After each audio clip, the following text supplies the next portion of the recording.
Το μεγάλο. Αου! Όταν δεις το βιβλίο, άνοιξέ το αργά-αργά και πολύ προσεκτικά. Στις σελίδες του κρύβεται κάποιος που φωνάζει δυνατά. Κικυρικού! Όχι αυτός. Αου! Κουκουβάου, κουκουβά, εσύ ουρλιάζεις τα κρυφά. Όχι, όχι, κι εγώ εσένα σκέφτηκα. Εσύ ουρλιάζεις τη νύχτα. Όχι φυσικά. Αου! Ποιος από τους δυο σας κάνει αυτό το απέσιο ουρλιαχτό? Όχι εγώ. Ούτε κι εγώ. Αου! Εσείς, προσθέτε τα ουρλιαχτά. Δεν ήμασταν εμείς. Μα τότε ποιος?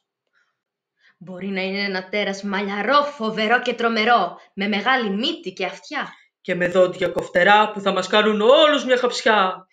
Ανέβηκαν όλοι στα κλαδιά. Το δέντρο λύγησε, δίπλωσε, έτριξε και ακούστηκε ένα μεγάλο... Αν θέλετε να μάθετε τη συνέχεια, μπορείτε να επισκεφτείτε το παιδαγωγικό υλικό του Δημοκρατίου Πανεπιστημίου Θράκης.